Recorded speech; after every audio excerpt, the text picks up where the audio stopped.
Hello' everyone, মোৰ চেনেলৰ অন্য এটা ভিডিঅ'লৈ আপোনালোকক স্বাগতম জনাইছোঁ। আজি বনাবলৈ লৈছোঁ প্ৰসাদৰ খাৰ।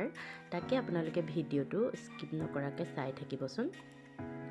খাৰ বনাবৰ বাবে প্ৰথমতে মই প্ৰসাদখিনি অলপ 2-3টা চিটি মাৰি সিজাই লৈছোঁ। এতিয়া মই ভীমকলৰ বাকলি কেইটামান এনেদৰে গেছতে পুৰি লৈছোঁ। এইখিনি পিছত ঠাণ্ডা পানীত এনেকৈ ডুবাই দিছোঁ।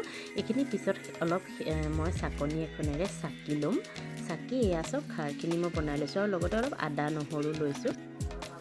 এতিয়া মই কেৰাহীখন পাতি তাতে তেল দিছোঁ আৰু তেলখিনি ভালদৰে গৰম হ'লত মই তাতে কেইটামান পাঁচফোৰণ দিছোঁ আৰু থেতেলিয়াই লোৱা আদা নহৰুখিনি দি ভালদৰে ভাজি লৈছোঁ। আদা নহৰুখিনি যেতিয়া গল্ডেন ব্ৰাউনৰ দৰে হ'ল তেতিয়া মই তাতে সিজাই থোৱা প্ৰসাদখিনি দি দিছোঁ।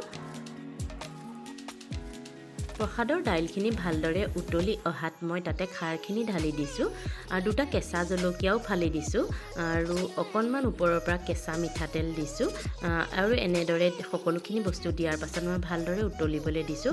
ওপৰৰ পৰা অকণমান কেঁচা ধনিয়া দি দিছোঁ। বছ, খাৰৰ ৰেচিপিটো ৰেডি হৈ গ'ল। আপোনালোকে বাৰু চাই কেনেকুৱা পালে অতি সাধাৰণভাৱে বনোৱা প্ৰসাদৰ খাৰৰ ৰেচিপিটো। যদি চাই ভাল পালে লাইক কমেণ্ট কৰিব আৰু যদি মোৰ চেনেলটো আপোনালোকে ছাবস্ক্ৰাইব কৰা নাই তেতিয়াহ'লে মোৰ চেনেলটো ছাবস্ক্ৰাইব কৰি দিব।